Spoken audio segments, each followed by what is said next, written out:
Walang SS na nakalagay. Pira lang na nilalagay, pira na deduction. Walang SS, walang PhilHealth, walang pag-ibig. Yung PhilHealth ko, sir, 2022 ako na-hire dito. Ang lumabas dito, 13 months lang. Ang hinulog nila. Doon sa payslip, sir, wala sila inilalagay na kinaltas nila. Yung payslip namin, inaabot mo siya ng 4 months, 3 months bago ibigay sa amin. Di ba po dapat kumpleto po makukuha namin yung sahod? Yung remittance po namin dinadaan sa M-Wheeler. Ngayon po, may kaltas po na 45. Doon po kami pinapasahod, doon po kami nagkiklaim. O di paabot nyo sa kanila, kausap nyo ako ngayon.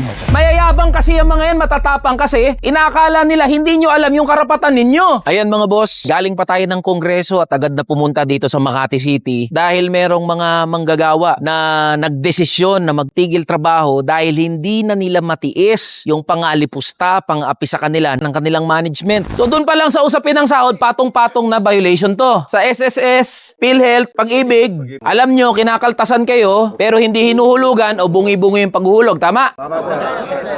Criminal yun. Bakit? Anong tawag doon? Pag kinaltasan ka, kinuhaan ka sa sahod, hindi hinulog, anong tawag doon? Pag nanakaw. Sa batas kasi mga kasama, ang probationary is within o nasa loob lang ng 180 days. Basta lumagpas ng 180 days o lagpas ng 6 na buwan, kayo ay considered as regular. Yung problema, lagpas-lagpas na yung iba sa inyo, iniendo. So violation na naman sa labor code. Malakas na kaso to. Ilalaban natin. Ilalaban natin sa tamang proseso. Kung hanggang saan nyo gusto ilaban to, sasabahan ko kayo hanggang doon. Ang nasa unahan ng laban kayo. Kumbaga, kakargahan namin kayo lahat ng suporta. Abogado, congressman na nga, kakampinin nyo. Nandito na nga ako. Kaya habang nagkakagulo yung bansa natin, nag-aaway-away yung mga politiko sa iba't ibang usapin. Usapin ng korupsyon, batuhan ng putik. Napag-iiwanan naman yung usapin ng mga manggagawa na equally important din, parehas din na mahalaga. Yung usapin ng sahod, benepisyo ng mga manggagawa, kabilang na dyan yung government-mandated benefits, yung makatao, yung humane conditions of work, pati na yung seguridad sa trabaho o yung security of tenure. Kaya sa mga nasa gobyerno, sa ating mga lingkod bayan, wala na bang aasahan talaga sa atin ng mga manggagawa habang nagbabangayan tayo sa politika, nagpapabanguhan ng mga pangalan, nagbabangayan, nagtatalo-talo. Ito ang sitwasyon ng mga manggagawa sa gitna ng krisis na kinakaharap ng ating bayan. Kagaya ng mga kamanggagawa natin dito sa Sherman Company, matutunan natin na tumindig at lumaban para sa ating mga karapatan. Pero ito lang hiling ko sa inyo mga kasama. Gagawin namin yung bahagi namin, ilalaban natin yan,